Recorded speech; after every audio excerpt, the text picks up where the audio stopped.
Good morning everyone. ये हम लोग एक नया सीरीज़ शुरू कर रहे हैं। इसमें हम लोग एसएससी के मैथ्स और रीजनिंग के हर सेट का क्वेश्चंस को सॉल्व भी करेंगे और एग्ज़ाम के टाइम में कम टाइम में कैसे सॉल्व करना है वो भी हम लोग ट्राई करेंगे। प्रोसेस को कहाँ पे छोटा किया जा सकता है, कहाँ पे मिनिमाइज, कहाँ पे कुछ ट्रिक्स लगा सकते हैं। फालतू के कोचिंग के ट्रिक से बचना है। जो कॉमन सेंस के हिसाब से जो ट्रिक्स लग सकता है उसी को हम लोग अटेम्प्ट करेंगे। एसएससी का पेपर अटेम्प्ट करने के पहले एक चीज़ बता देना चाहता हूँ कि एसएससी का जो सीजीएल में टायर 1 में जितने भी मैथ का जो पोर्शन आता है, अगर सही से प्रैक्टिस किया जाए तो 20 से 22 मिनट में आपका ये सेक्शन कंप्लीट हो सकता है, अगर सही से प्रैक्टिस करते हैं तो। या अगर आपका इंग्लिश और जीके बहुत अच्छा है तो आप मैथ्स के लिए 5 मिनट एक्स्ट्रा रख सकते हैं। अगर आप 25 मिनट में अगर सॉल्व कर रहे हैं मैथ्स का पेपर तो आपका कोशिश होना चाहिए कि एक्यूरेसी अच्छा हो और 25 क्वेश्चन में कम से कम 22 या 23 क्वेश्चन आपका सही आए। चलिए स्टार्ट करते हैं। और आज का हम लोग 2023 का पेपर ही सबसे पहले अटेम्प्ट कर रहे हैं।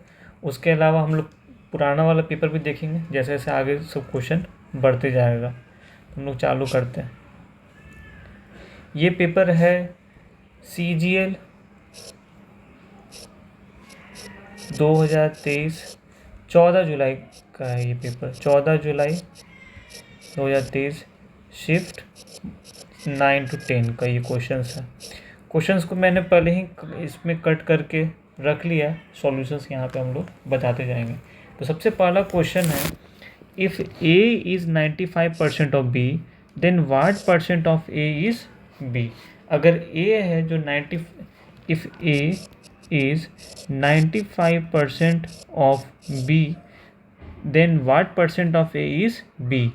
मतलब कि अब B को निकालना है A के परस्पेक्टिव में, तो कितना होगा B बराबर ये 100 ऊपर चला जाएगा, 9 ये 95 नीचे आ जाएगा, तो 100/95A। तो अगर B को लिखना है तो हम लोग ऐसे लिख सकते हैं 100/95A। अब इसको परसेंटेज निकालना है तो कैसे करेंगे, 100/95A divide by A into 100। ए के रिस्पेक्ट में निकालना है, ए कट गया, 100 इंटू 100/95। 95 को हम लोग 5 से काटेंगे, आ गया 19, ये हो गया मेरा 2000/19। जब हम लोग इसको 19 से जब डिवाइड करेंगे तो ये मेरा फॉर्म में आएगा। अब देख लेते हैं 19 2000 एक बार पे 9, यहाँ पे आ गया 100 0 5 बार में हम लोग इसको कर सकते हैं, तो 95 5 रिमाइंडर बच गया, तो 105/19%। तो बहुत ही सिंपल है। पहले A को हम लोग लिखे हैं B के फॉर्म में और फिर B को A के फॉर्म में लिख के उसका हम लोग परसेंटेज निकालें। Next question, the marked price of mustard oil is 25% more than it's cost price. अब इसमें अगर जहाँ भी कोई प्राइस नहीं लिखा हुआ है तो आपको सीधे आपको 100 मान के बनाना है। The marked price of mustard oil is 25% more than it's cost price. तो अगर कॉस्ट प्राइस अगर दिया हुआ है 100 तो मार्क्ड प्राइस हो गया कितना मेरा 125। At what percent less than the marked price should it be sold to have no profit और नो लॉस। मतलब कितना परसेंट कम किया जाए मार्क्ड प्राइस में कि ना प्रॉफिट हो ना लॉस हो। तो मार्केट प्राइस में 125 से हम लोग को वापस 100 ही लाना है, तभी ना हम लोग प्रॉफिट नहीं होगा, लॉस भी नहीं होगा। तो ये जो डिफरेंस इन दोनों के बीच में जो 25 से जो डिफरेंस है वो मार्केट प्राइस के रिस्पेक्ट में कितना परसेंट है, बस वही पूछ रहा है। जो 25 हम लोग को जो डिस्काउंट करना मार्केट प्राइस, तो मार्केट प्राइस के रिस्पेक्ट में ही डिस्काउंट होना है। 25/125 इंटू 100, 1/5 को 100 से किए तो 20%। जैसे 5 को यहाँ से काटेंगे ना 25 में आएगा, 20% मुझे मार्केट प्राइस में डिस्काउंट करना है। अगर 20% करेंगे तो ना प्रॉफिट होगा ना लॉस होगा। नेक्स्ट क्वेश्चन देखते हैं, A can complete a piece of work in 25 days. ये जो है मेरा 25 डेज में कर रहा है। And B can complete the same work in 30 days. B मेरा कर रहा है 30 डेज में। They work on alternate basis starting with A, both A and B follow this pattern for 5 days, then A leaves the work, in how many days B finish the remaining work. हम लोग ऐसा suppose करते हैं कि यहाँ पे जो work है, वर्क क्या कर रहा है, सिर्फ आपको एक ईंट उठाना है एक दिन में। तो ए उठा रहा है 25 दिन में और बी उठा रहा है 30 दिन में। तो मतलब अगर टोटल अगर 25 और 30 का एक एलसीएम ले लें तो मेरा 150 होता है। तो अगर 150 अगर 150 ईंट है और ए 25 दिन में उठाया तो डेली कितना उठाएगा 6, क्योंकि 25 × 6 कितना होता है 150। और बी अगर डेली 5 उठाए तो कितना हो जाएगा, ये भी तुम्हारा 150 हो जाएगा। तो एक दिन का ए का वर्क है 6 और एक दिन का बी का वर्क है 5, तो मेरा 150 काम हो जाएगा। ये बहुत ही सिंपल होता है, ये डायरेक्ट प्रोसेस होता है, जिसे हम लोग बना सकते हैं। अब अल्टरनेट बेसिस पे काम कर रहा है और 5 दिन के लिए काम करेगा। इसका मतलब कि पहले ए काम करेगा, फिर बी, फिर ए, फिर बी, फिर ए। इसका मतलब ए 3 दिन काम करेगा और बी 2 दिन काम करेगा। तो यहाँ पे देख लेते हैं कि कितना काम हो जाएगा। तो 6 5 6 5 6, जैसे ए का काम डेली का 6 है, बी का काम डेली का 10 है। तो टोटल यहाँ पे 28 काम हो चुका और काम है कितना 150। तो 150 में 28 पहले माइनस कर देते हैं, कितना हो गया 122। अब बोल रहा है then A leaves the work, okay full stop, in how many days B finish the remaining work. तो बाकी वर्क को कितना दिन में काम करेगा, तो बाकी वर्क बच रहा है 122 और बी का एक दिन का करने का है 5। तो 5 से सिर्फ इसको क्या करना है मुझे डिवाइड कर, 122 को सिर्फ 5 से मुझे डिवाइड कर देना। हम लोग कर देते हैं, 2 बार में आ गया 10, बच गया 22, फिर 4 बार में यहाँ बच गया 2। तो मेरा कितना हो गया 525 डेज, 25 डेज 2/5। ये मेरा फर्स्ट आंसर हुआ 25 2/5 डेज। अगर हम लोग 122/5 रहता तो हम लोग 122/5 ही मार देते, लेकिन इसको क्यूआरडी के फॉर्म में किया हुआ तो क्यूआरडी के फॉर्म में हम लोग चेंज कर देंगे। ठीक है, next question. As part of his journey, a person travels 120 km at 80 km per hour, the next 100 km 40 km and comes back to the starting point at 75 km per hour. The average speed of the person throughout the journey approximately बात किया तो हम लोग approximately ही करेंगे। कई बार exam में क्या होता है कि अगर आप अप्रॉक्स ले करके सॉल्यूशन करते हैं तो आपका ईजिली और फास्ट सॉल्यूशन आता है। एवरेज स्पीड का फॉर्मूला क्या होता है, total distance by total time, यही होता है। तो 120 किलोमीटर गया, फिर 100 किलोमीटर गया और वापस रिटर्न आया। तो 120 और 100 220 किलोमीटर गया था, तो 220 किलोमीटर वापस रिटर्न आएगा। फिर हम लोग इसका देखते हैं टोटल टाइम। तो पहला टाइम कितना लगा, 120 किलोमीटर गया 80 घंटा के हिसाब से, तो 120/80 लिख देंगे, ये मेरा पहला टाइम हुआ। नेक्स्ट गया है 100 किलोमीटर 40 के स्पीड से और वापस फिर 220 किलोमीटर आया है 75 के स्पीड से। हम लोग इसको काट के देखते हैं, 40 से काटेंगे तो 2, ये हो गया 3, ये 40, ये तुम्हारा 0 0 कट गया, 2 से कट गया 2 और 2 से कट गया ये मेरा 5/2 हो गया। 75 और 220 हम लोग इसको 5 से काटते हैं, 5 से कटेगा तो 15 और ये 5 से कटेगा तो 40 और 4 44। अब इसको हम लोग अप्रॉक्सीमेट लिखते जाते हैं। 120 100 और 220 सबको जोड़ेंगे तो कितना हो जाएगा 440, डिवाइड बाय 3/2 को हम लोग 1.5 लिख सकते हैं, 5/2 को 2.5 लिख सकते हैं और 44/15 है। तो 15 का 3 मल्टीपल कितना होता है 45, उसी के अप्रॉक्स में है, तो सीधे इसको कर देना है 3, अप्रॉक्सीमेट ही निकालना है। तो 440/1.5 2.5 और 3, तो 1.5 और 2.5 हो गया 4 + 3 7, 440/7 हम लोग को निकालना है। कर देते हैं डिवाइड, 7 से कटेगा 6 बार में, इसे यहाँ पर देखते हैं, स्क्रीन हिल रहा है थोड़ा सा। 440 को हम लोग 7 से डिवाइड करते हैं, 6 बार में आ गया 42, और ये 3 बार में 21 के आसपास आएगा, मतलब कि 63 पॉइंट के अप्रॉक्स में होगा। 63.46 किलोमीटर पर आवर मेरा दिया हुआ। जहाँ पे अप्रॉक्सीमेशन का क्वेश्चन दिया हुआ है अप्रॉक्स के ही तरह यूज़ करना है, क्योंकि हम लोग वहाँ पे कैलकुलेटर नहीं है, तो हम लोग एक्यूरेटली पॉइंट टू पॉइंट निकाल रहे हैं। जैसे हमने यहाँ पे किया 44, 40, यहाँ 15 था तो 45 मान के हम लोग सॉल्व कर लिए। इसी तरीक़ा से हो जाता है, और चीज़ों को जितना ही सिंपल रखना है, जितना सिंपल आप रख सकते हैं उतना ही सिंपल रखने का कोशिश करेंगे, ठीक है। Question number 5, 8 men can complete a work in 45 days. 8 women can complete the same work in 18 days. In how many days will 5 men and 8 women together complete the same work? तो पहले men का लिखते हैं।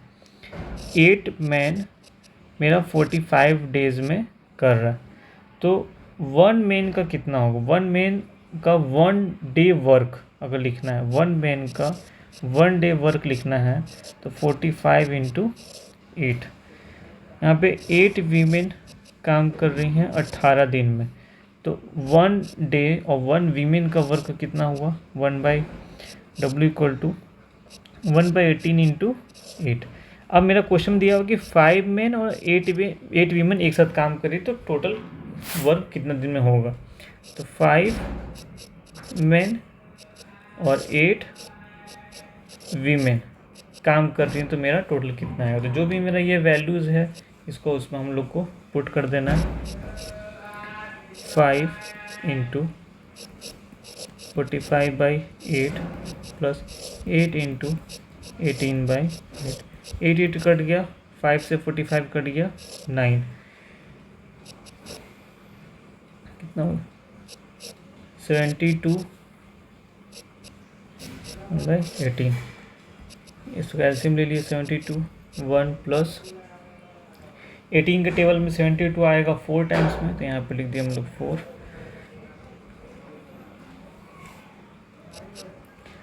5/72, तो 1 by work हो गया 72, तो work का वैल्यू हो गया 72/5। इसी को हम लोग लिख सकते हैं 14/2/5। तो 14/2/5 डेज में 5 मेन और 8 वीमेन साथ में काम करें तो ये काम मेरा हो सकता है।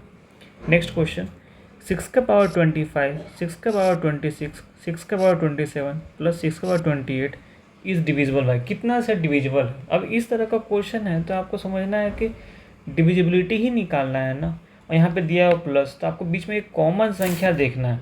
जो कॉमन संख्या आपका जो निकल जाएगा उसी का ये डिविजिबिलिटी होगा। जैसे सिंपल सा अगर कहीं पे लिखा हुआ है 10, तो 10 को हम लोग 2 × 5 लिख सकते हैं, तो वो 2 का भी मल्टीपल है और 5 का भी मल्टीपल है। अगर कहीं पे लिखा हुआ है 40, तो हम लोग उसको 8 के मल्टीपल में आता है, 2 के मल्टीपल में आता है, 4 के मल्टीपल में आता है, 10 के मल्टीपल में आता है, 20 के मल्टीपल में आता है। तो हम लोग बोल सकते हैं कि वो सभी से डिविजिबल हो रहा है, 10 से भी, 20 से भी, 5 से भी, 2 से भी, 8 से भी। तो वही यहाँ पे करना है। यहाँ पे हम लोग कॉमन लेते हैं 6^25, तब क्या बचता है? 1, 6, 6 का पावर स्क्वायर, 6 का पावर क्यूब। अब यही अंदर हम लोग सॉल्व कर रहे हैं। 6, 25, 36, 6 का क्यूब होता है 216, 6 का पावर 25, 1 + 6 7, 7 and 36 43, और 43 को 216 में ऐड कर देते हैं 259। तो हम लोग इस पूरे को चेंज करके लिख सकते हैं 6^25 इंटू 259। तो 259 का मल्टीपल, इसका मतलब 259 का ये डिविजिबल भी है। यही सब सिंपल क्वेश्चन आता है और कुछ नहीं रहता है। क्वेश्चन में समझ देखो, ये 7 का देखो क्या है, इतना बड़ा लैंग्वेज दिया लेकिन क्वेश्चन रहेगा कुछ नहीं। क्या है? Study the given table and answer the question that follow. Table का पढ़िए और फिर क्वेश्चन, इस ऐसा क्वेश्चन में टेबल को पहले देखने में टाइम वेस्ट नहीं करना है, पहले क्वेश्चन पढ़ना है फिर टेबल पढ़ेंगे, क्योंकि अगर आप पहले टेबल पढ़े फिर क्वेश्चन पढ़े और फिर टेबल पढ़ेंगे तो एक ही चीज़ में दो बार समय क्यों वेस्ट करना। इसलिए सीधे पहले से आपको क्वेश्चन पढ़ना है क्या लिखा हुआ, क्या है क्वेश्चन में।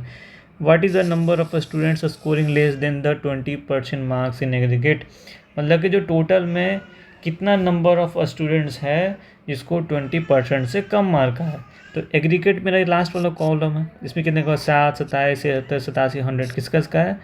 40 से ऊपर वाला, 30 से ऊपर वाला, 20 से ऊपर वाला, 10 से ऊपर वाला, 0 से, तो 0 से ऊपर 100 का 100 बच्चा को आया है 0 या 0 से ऊपर, और 10 से ऊपर वाला कितना बचा 87। तो 20% मार्क्स, तो टोटल मार्क्स है 50%, तो इसका 20% कितना हो गया 10। तो 20% मार्क्स से कम आया स्कोर लेस देन 20%, मतलब कि जिसको 10 नंबर से कम आया, तो 0 से ऊपर आया 100 बच्चा को और 10 से ऊपर आया है 87 बच्चा को, तो 100 माइनस 87 करेंगे तो कितना होगा 13। तो बस 13 ही ऐसा जो बच्चा है, नंबर ऑफ स्टूडेंट बताना है ना, तो 13 ही ऐसा स्टूडेंट्स है जिसका एग्रीगेट मार्क्स 20% से कम है, कुछ नहीं है। ऐसा ऐसा कि क्वेश्चन था, लैंग्वेज दिया बड़ा लेकिन क्वेश्चन में कुछ नहीं, इस क्वेश्चन में 10 सेकंड भी नहीं लगना चाहिए। 2 concentric circles are of radii 10 centimetre and 6 centimetre, एक 6 सेंटीमीटर का सर्किल है और एक 10 सेंटीमीटर का सर्किल है, ठीक है।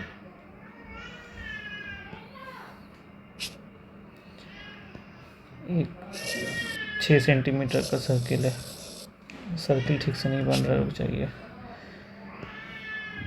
एक 6 सेंटीमीटर का, एक 10, अब थोड़ा सा सही लग रहा है। Find the length of the chord of the larger circle which touches the smaller circle, एक बड़ा सर्किल का जो कॉर्ड है वो छोटा सर्किल को टच कर रहा है, तो इसका लेंथ बताना। तो जो छोटा सर्किल का रेडियस ये और बड़ा सर्किल का रेडियस ये हो गया मेरा, है कि नहीं। तो ये मेरा वैल्यू दिया हुआ है 10, ये मेरा वैल्यू है 6, तो इस कॉर्ड का लेंथ बताना है। तो इतना ये कितना होता है, पाइथागोरस आपको पता है 8, 6, 10 का पाइथागोरस ट्रिपलेट होता है, तो इतना वैल्यू हो गया मेरा 8, तो 8 का डबल कितना हो गया मेरा 16, 8 इंटू 2 16 सेंटीमीटर। ये तो कुछ नहीं है, बहुत ही सिंपल है। ऐसा क्वेश्चन बहुत बार देगा और ऐसा में आपको ट्रिपलेट ही याद रखना है कि कौन कौन सा किसके किसके पाइथागोरस में होता है। 8, 6, 10, 12, 5, 13 ये सब ट्रिपलेट है, वैसा ही डायरेक्ट क्वेश्चन आएगा। Next question, sine a plus B दिया हुआ है 1, कॉस a माइनस बी दिया हुआ है 1/2। तो साइन का कौन सा वैल्यू होता है जब 1 आता है, तो साइन 90 डिग्री पे 1 आता है, इसका मतलब कि a प्लस बी कितना है मेरा 90 डिग्री है। Cos a minus B equal to 1/2, तो कॉस का वैल्यू 1/2 कब होता है 60 डिग्री पे, तो इसका मतलब a माइनस बी मेरा कितना है 60 degree. Then find the value of a, दोनों को जोड़ देते हैं, माइनस बी प्लस, ये plus B minus B cut गया, ए हो गया 2a, 90 प्लस 60 हो गया मेरा 150 डिग्री, तो a इक्वल टू 95 डिग्री। बस इक्वेशन लिख दिए, मेरा आंसर आ गया। कोई डाउट होगा तो कमेंट सेक्शन में डाल दीजिएगा। नेक्स्ट देखते हैं, a train 900 metre long is running at 108 kilometre per hour, how long it will take to clear 900 metre long platform completely. जहाँ पे यूनिट्स अलग अलग हो, कोशिश करना है कि कैलकुलेशन सिंपल रखा जाए, ये नहीं कि पहले 108 किलोमीटर को मीटर पर सेकंड में निकाल रहे हैं फिर सॉल्व कर रहे हैं, एक ही बार में करना है। तो ये मेरा प्लेटफॉर्म है, इसको ट्रेन को इस प्लेटफॉर्म को पार करना है, तो ट्रेन को अपना लेंथ भी पूरा पार करना पड़ रहा है। तो ये 900 मीटर और ये 900 मीटर, तो टोटल कितना मेरा हो गया 1800 मीटर। तो डिस्टेंस बराबर स्पीड इंटू टाइम में हम लोग डालेंगे, तो डिस्टेंस मेरा है 1800 मीटर, स्पीड दिया हुआ है 108 किलोमीटर पर आवर, जिसको मीटर पर सेकंड में 5/18 से हम लोग मल्टीप्लाई करते हैं, और टाइम मुझे निकालना है, बस काट देंगे। 18 से 108 कट गया मेरा 6 बार में, 6 से मेरा कट गया 1800, तो ये मेरा कट गया 300 बार में, और 5 से 300 कट गया 60 बार में, और ये सेकंड्स में आ रहा है कि हम लोग यहाँ पे स्पीड चेंज कर चुके हैं, तो टाइम बराबर हो गया मेरा 60 सेकंड्स। बहुत है, इक्वेशन एक सिंपल से लिखना है और एक ही बार में सब हम लोग को सॉल्व करना है। ये नया क्वेश्चन है और इस तरह का क्वेश्चन आपको कुछ कॉमन सेंस भी लगाना है। नेक्स्ट ये देखते हैं क्वेश्चन क्या है, 7b minus 1/4b equal to 7, then what is the value of 16b² plus 1/4? 49b²।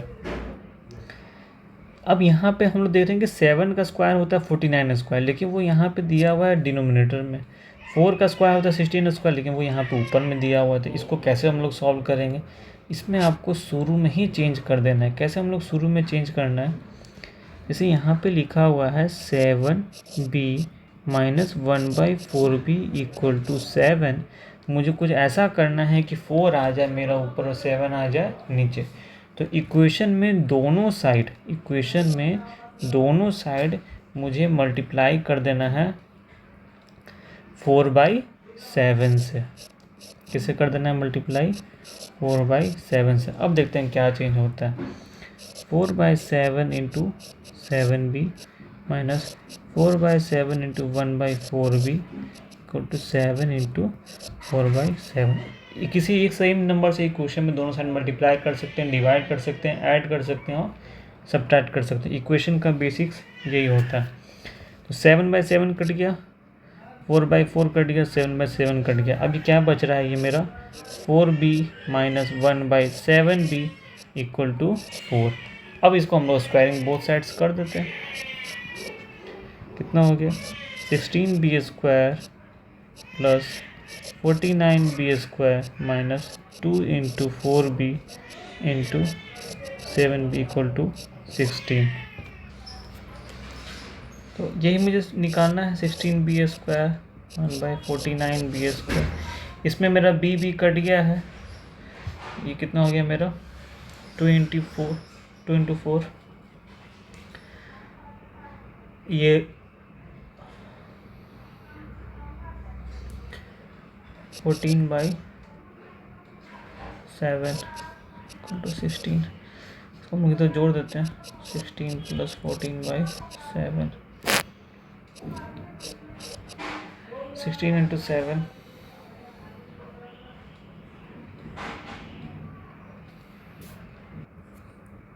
नहीं यहाँ पर थोड़ा सा मिस्टेक हो गया मुझसे। ये 2 इंटू 40, सॉरी, मुझे लगा यहाँ पर कुछ जोड़ने में गड़बड़ हो रहा है। 2 इंटू 4 मेरा यहाँ पे 8 होगा, 8/7 16 8/7 इक्वल टू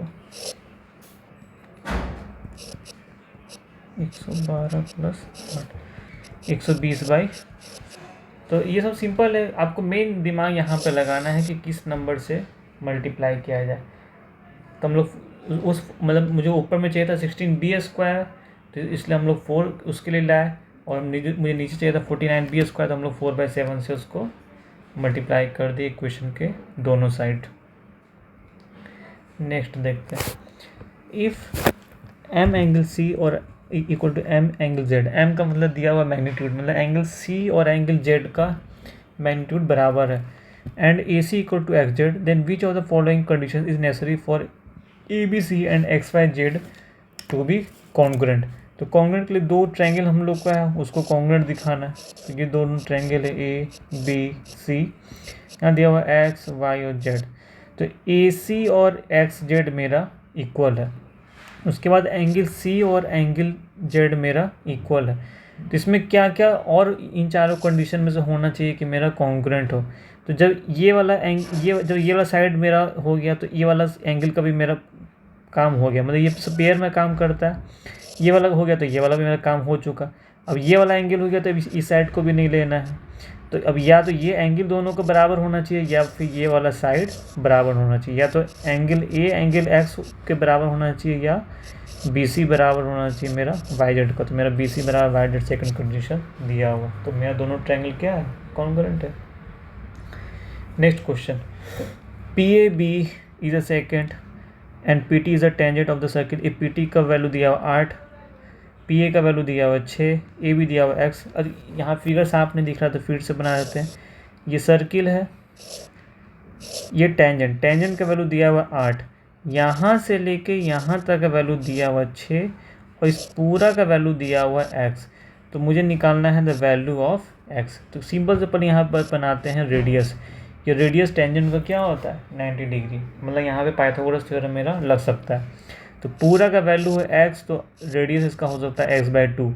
ये वाला पोर्शन भी मेरा हो सकता है x/2। 2।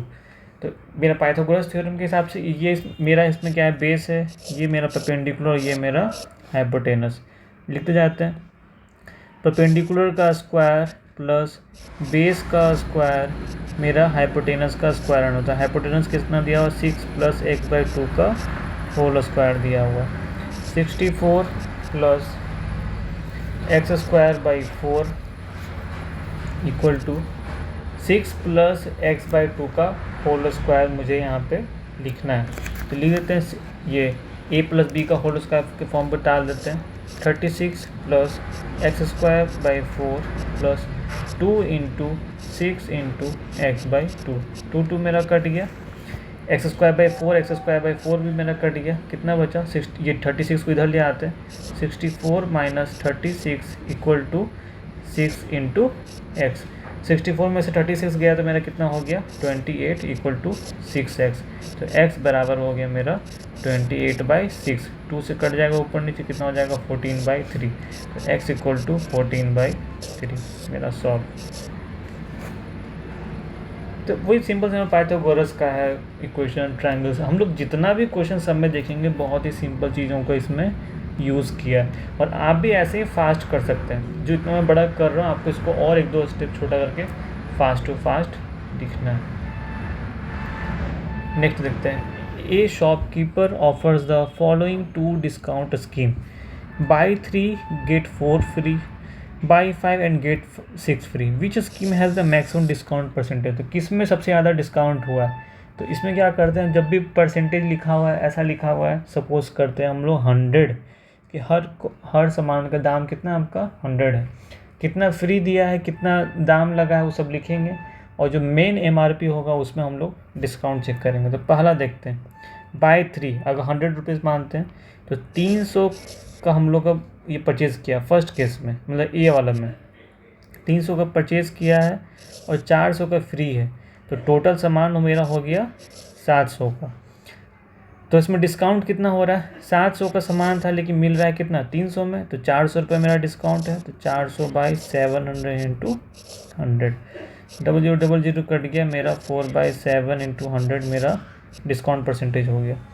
बी का कितना है, 500, 5 सामान लिए हैं और 6 को फ्री दिया है, मतलब 600 का सामान दिया है फ्री, तो टोटल कितना हो गया 1100।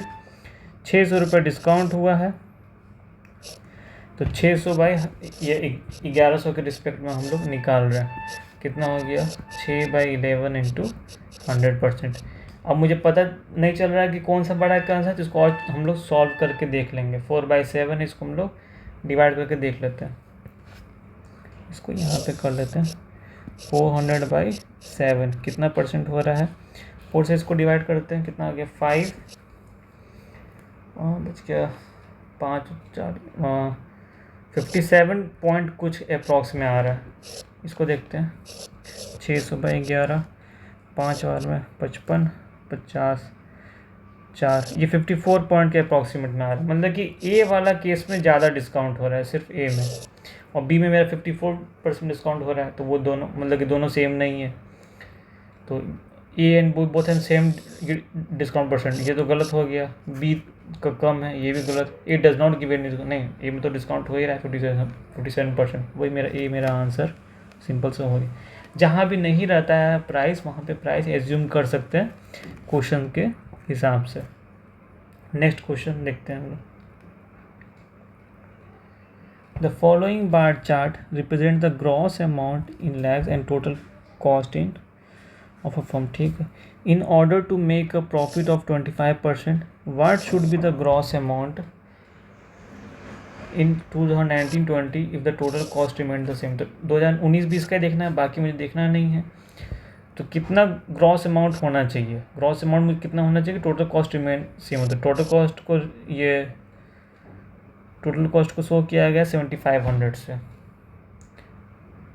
और नहीं टोटल कॉस्ट ये है, ये लाइन वाला से शो किया, मतलब कि 6500 से।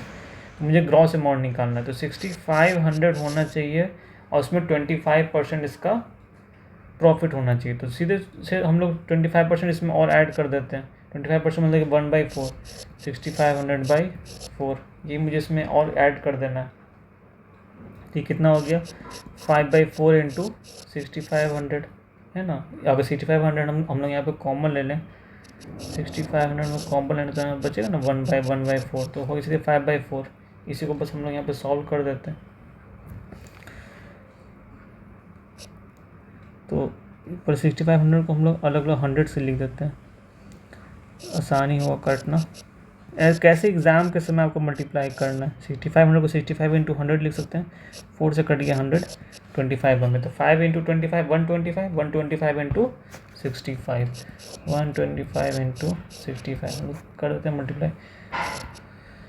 25 2 12 कहीं की तो 625, और इसको एक बार और किए तो हम लोग 6 3 इधर 15 1 750, 5 2 8,125 मेरा टोटल कॉस्ट के हिसाब से ग्रॉस अमाउंट होना चाहिए जब मेरा 25% है। बहुत इजी, सीधे क्वेश्चन पढ़िए फिर उसको ग्राफ को पढ़ना, कम टाइम में फास्ट क्वेश्चन। नेक्स्ट देखते हैं 16 number. In what time will 10,000 at 4% per annum produce the same interest at 8,000 does 4 year at 5% interest rate। मेरा सिंपल इंटरेस्ट का फॉर्मूला क्या होता है, P into R into T by 100। तो कितना 10,000 वाला 4 साल में जो बना है वो कितना समय में, ये 4% पर एनम में कितना समय में उतना इंटरेस्ट बनाएगा जितना इंटरेस्ट 8,000 बनाता है 4 साल में 5% इंटरेस्ट में, इक्वल टू के दोनों साइड हम लोग इसमें लिख देते हैं। तो 10,000 4% के हिसाब से टी टाइम में कर रहा है, और 8,000 4 साल में 5% के हिसाब से कर रहा है। तो उस टी को फाइंड करना है, 0000 कट गया, 1000 कट गया, तो 4t equal to 8 into 4 into 5, 4 से 4 भी कट गया, टी बराबर, अच्छा यहाँ पे 10,000, एक जीरो एक्स्ट्रा है यहाँ पे, 10,000 है,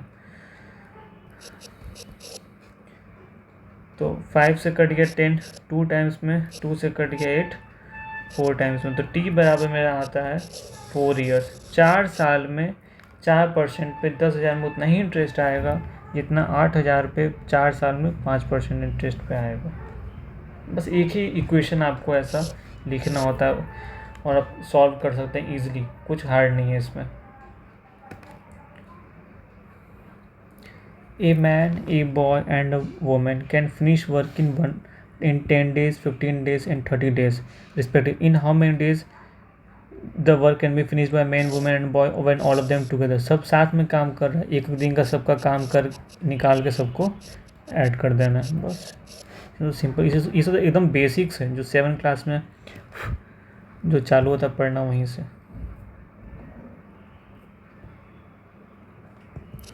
एलसीएम कितना ले सकते हैं, 10 15 30, 30 ही ले लेते हैं। 3 + 2 + 1 कितना हो गया, 6/30। अपोजिट कर 1/वर्क का वैल्यू है 6/30, तो डब्ल्यू बराबर हो गया मेरा 30/6, 6 से 30 कट गया 5 डेज में तीनों मिलके काम ख़त्म कर देगा।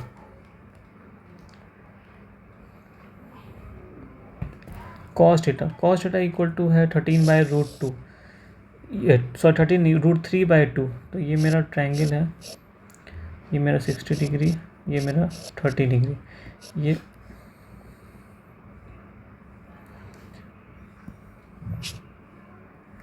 मेरा √312 होता है। तो √3/2 कब आएगा, जब मेरा यहाँ पे 30 डिग्री हो। तो इसका मतलब यहाँ पे थीटा का वैल्यू कितना है, 30 डिग्री। तो निकालना है tan² theta into cos² theta. तो cos 30 में वैल्यू कितना होगा, 1/√3, 1/√3 का whole square into cos² theta. cos² theta मेरा दिया हुआ है √3/2, उसका कर देना है स्क्वायर। तो 1/3 इंटू 3/4, 3 कर दिया, आंसर आ गया 1/4। बहुत इजी है ये सब। हम लोग जब देखेंगे इसका बेसिक क्लास तो ट्रिगो का हर चीज़ और क्लियर करेंगे। दूसरे वीडियोस में क्लास 10th का आर्य सवाल का सॉल्यूशंस कवर कर रहे हैं। आप लोग चाहें तो उस वीडियो को भी देख सकते हैं, प्लेलिस्ट में जाके चेक करना है आर्य सवाल सॉल्यूशंस।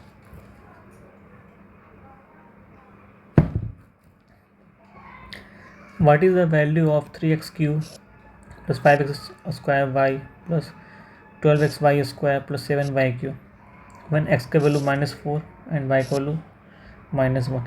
ऐसा क्वेश्चन के लिए आपको ध्यान रखना है कि वैल्यू एक एक करके डालें, दोनों एक बार वैल्यू डालेंगे। हो सकता है कि दो बार प्लस माइनस देने होने की वजह से आंसर गलत हो जाए। तो जो पहले सिंपल वैल्यू हो पहले उसको डालना, जैसे यहाँ पे y का वैल्यू -1 है, पहले उसको डालते हैं। जहाँ भी y का ऑड वैल्यू होगा उसमें साइन चेंज हो जाएगा, जहाँ पे y का इवन पावर होगा वहाँ पे नहीं चेंज होगा। तो करते हैं हम लोग 3x स्क्वायर माइनस 5x, क्योंकि यहाँ पे सिर्फ एक y है तो यहाँ पे माइनस हो जाएगा, प्लस 12x, यहाँ पे वाई स्क्वायर है तो पॉजिटिव रह गया, -7। अब पूरा y इसमें हट चुका है, सिर्फ x बच रहा है। अब x का वैल्यू इसमें डाल दीजिए, 3 इंटू -4 का क्यूब मतलब -64 -5 x का स्क्वायर मतलब -4 का स्क्वायर 16 प्लस 12 -4 -7 कितना हुआ। 64 को हम 3 से मल्टीप्लाई करेंगे तो 180 और 12 192 -192 16 इंटू 5 -80 12 इंटू 4 -48 -7 सबको ऐड कर देते हैं। 2 8 7 15 2 7 17 का एक इधर 8 4 12 और 10 22 का 2 इधर और एक -327 मेरा आंसर हुआ। आपको स्टेप सीखना है कैसे कर रहे हैं। पहले हम लोग सिंपल वैल्यू रखे, फिर हम लोग 4 का वैल्यू उसमें डाल दिए। चलिए तो आगे देखते हैं। If the 4 numbers 39 by 39 117 17 and y are in proportion then find the value of y। मतलब 39 117 17 और y मेरा प्रोपोर्शन में, तो y का वैल्यू फाइंड करना। प्रोपोर्शन मतलब 39 by 117 equal to 17 by y, ये इसी रेशियो में मेरा ये दिया हुआ है। 39 एक प्राइम नंबर की तरह दिखता है लेकिन प्राइम नहीं है। आप ध्यान से देखेंगे तो ये मतलब कि 117 जो है वो 39 का मेरा मल्टीपल हो रहा है। ये तो 3 का मल्टीपल है, सॉरी प्राइम नंबर नहीं, मतलब ये तो 3 का मल्टीपल है। ये 117 जो आपको जो दिखाई दे रहा है तो 39 का ये डायरेक्ट मल्टीपल है। 39 से आप उसको काटेंगे तो ये 3 बार में डायरेक्ट आता है। इसका क्वेश्चन बहुत बार आता है। तो y equal to 17 into 3 equal to 51। Next question, the volume of a sphere of radius 4.2 centimetre. Sphere का वॉल्यूम कितना होता है। ये स्फीयर है, ये मेरा दिया हुआ रेडियस। स्फीयर का वॉल्यूम होता है मेरा 4/3 पाई आर क्यूब। उसका मेरा वॉल्यूम निकालना, रेडियस दिया हुआ। ये सब क्वेश्चन सिर्फ और सिर्फ आपका टाइम खींचने के लिए, लेकिन तब भी हम लोग फास्ट करके देखेंगे कैसे कर सकते हैं। 4/3 पाई का वैल्यू दिया 22/7 यूज़ करना है। आर दिया 4.2 इसको हम लोग पॉइंट हटाते जाते हैं, लिखते जाते हैं।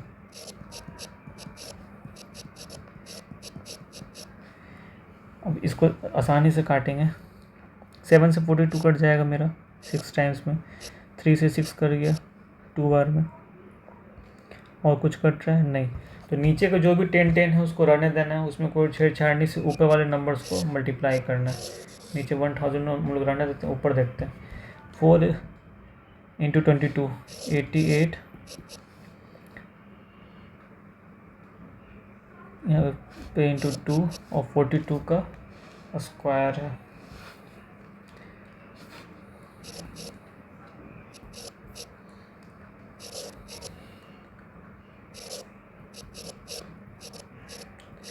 सब मेरे सबको आपको समय खींचने के लिए ही दिया हुआ है। इसको और मल्टीप्लाई करना है अभी मुझे। 88 इंटू 2 कितना हो गया 176। 176 को 17 और 64 को 176 से मल्टीप्लाई करना है।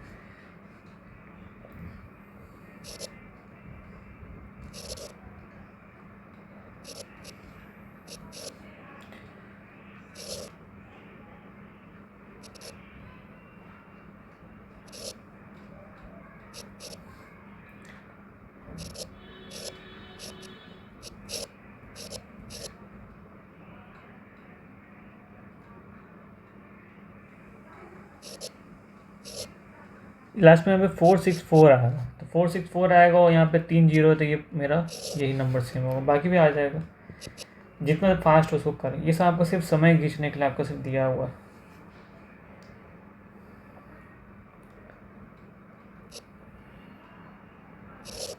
तीन 464, इसको हम लोग यहाँ पर 300 3,10,464 बाई 1000, तो ये मेरा पॉइंट यहाँ पे जाकर के बैठ जाएगा। Question number 2, a plus b plus c दिया हुआ 16, a square plus b square plus c square मेरा दिया हुआ है 90। तो a b plus b c plus c, इसका फॉर्मूला से हम लोग को पता होना चाहिए। A plus b plus c का होल स्क्वायर कितना होता है, तो a square plus b square plus c square plus 2 into a b plus b c plus सी। तो ए प्लस बी प्लस सी का दिया हुआ 16, तो यहाँ पे 16 का कितना करना है square. A square b plus c square दिया है मेरा 90 plus 2 into a b plus b c c. तो 256 में से ये 90 माइनस करना है, कितना आएगा 6, 25 में से हो गया तो 166।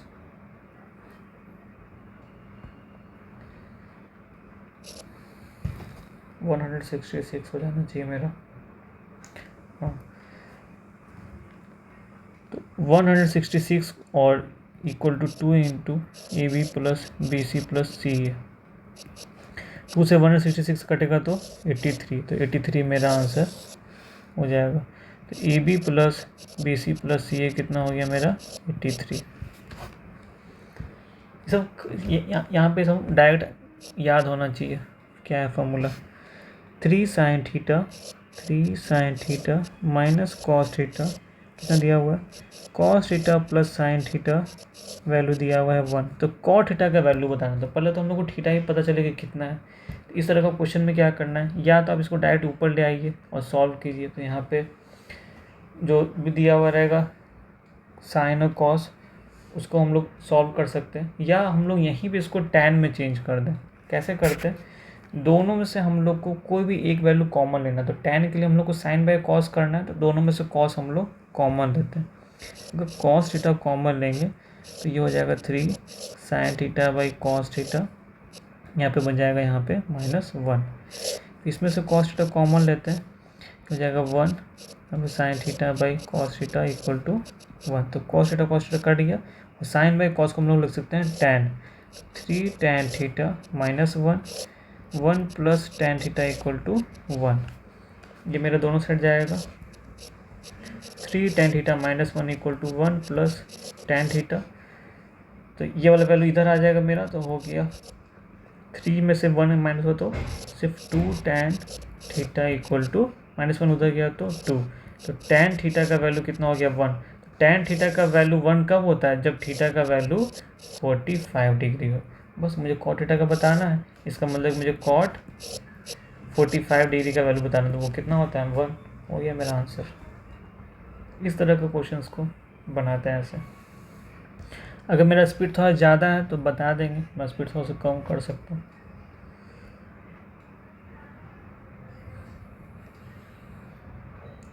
दो रनर्स हैं, Soni and Moni, start running on a circular track. एक सर्कुलर ट्रैक है ऑफ लेंथ 200 मीटर, इसका सर्कमफ्रेंस दिया हुआ है 200 metre, at speed 18 and 24 kilometre per hour respectively in the same direction. दोनों सेम डायरेक्शन में जा रही हैं। After how much time from the start they will meet again at the starting point. खाली एलसीएम निकाल देना है दोनों का टाइमिंग्स का। तो पहला का टाइम कितना होगा, यहाँ पे दिया हुआ किलोमीटर पर आवर में, लेंथ दिया हुआ मीटर में, तो इसको हम लोग सेकंड्स में, हम लोग को सेकंड्स में आंसर चाहिए, तो हम लोग इसको मीटर पर सेकंड में करेंगे, एक ही बार में रख के करेंगे। 200 मीटर मेरा डिस्टेंस है, स्पीड दिया हुआ 18, उसको हम लोग 5/18 से मल्टीप्लाई करेंगे तो मीटर पर सेकंड में आ जाएगा। ये मेरा देगा फर्स्ट टाइम। 18 कट गया, 5 से 200 कटेगा मेरा 40 बार में। तो T1 मतलब कि सोनी का समय दिया हुआ है 40 सेकंड्स। अगला देखते हैं, 200 मीटर डिस्टेंस है, स्पीड दिया हुआ 24 किलोमीटर पर आवर, मीटर पर सेकंड में करने के लिए 5/18 से मल्टीप्लाई कर रहे हैं। T2 6 से काटेंगे 3, 6 से काटेंगे 4, 5 से काटेंगे 44 से काटेंगे इसको 10, तो T2 बराबर हो गया 10 इंटू 3 मतलब 30 सेकंड्स। तो पहला का समय है 40 सेकंड्स और दूसरा का समय है 30 सेकंड्स। दोनों साथ में चलना चालू किया तो अगला बार दोनों कब मिलेगा, तो 30 और 40 का एलसीएम निकाल देना है। 30 और 40 का एलसीएम हम लोग 10 से निकाले 3 बार में और 4 बार में, कितना हो गया मेरा एलसीएम 120। 3 इंटू 4 इंटू 10 120, तो 120 सेकंड्स में नेक्स्ट टाइम दोनों मिलेंगे। ये है आज का question last. What will be the remainder when 265 का power 4081 plus 9 is divided by 266। ऐसा वैल्यू क्या होता है कि कुछ वैल्यूज़ के बाद उसमें जो लास्ट का है वो ये रिपीट होता है, तो उसको पहले हम लोग इवन्स के टर्म में हटाते हैं। जैसे यहाँ पे पावर लिखा हुआ 4081, तो जब हम लोग ऐसा जब देखते हैं तो इवन्स के टर्म हम लोग 4 से पहले पावर को डिवाइड कर देते हैं। 4081 लिखा है तो हम लोग इसको 4 से हटा देंगे, तो ये मेरा कितना बचेगा, यहाँ पे मेरा रिमाइंडर 1, क्योंकि यहाँ पे ये मेरा है 1, ये मेरा 1 ऑड बच रहा है। इसको हम लोग लिख सकते हैं 265 का पावर 1 प्लस 9। ये मेरा जब 266 से डिवाइड करेंगे तो मेरा रिमाइंडर कितना बचेगा, तो 265 प्लस 9 मेरा कितना हो गया 274। अब इसको 266 से करेंगे तो कितना बचेगा, सिर्फ 8 ही मेरा यहाँ पे रिमाइंडर बचेगा। 266 से 274 को इसको नीचे वालों को हटा देते हैं। हम लोग जब कर रहे हैं तो एक बार में आ गया 266, बाकी बच गया 8, मेरा 8 ही रिमाइंडर है, आंसर हो गया। तो ऐसा ही करके हम लोग को पूरा एसएससी का सॉल्यूशन कवर करना है। मैं कोशिश करूँगा कि हम थोड़ा एक्स्ट्रा टॉपिक पढ़ाएं अलग से। जब हम लोग क्वेश्चंस बनाएंगे तो हम लोग फास्ट बनाएंगे। जब हम लोग पढ़ेंगे हर टॉपिक उसमें कुछ क्वेश्चंस को सिलेक्ट करेंगे और उसी पे हम लोग इसका वीडियो बनाएंगे। फिलहाल के लिए इतना ही, अभी कोशिश करेंगे डेली एक वीडियो डालें सॉल्यूशंस का। Okay, thank you.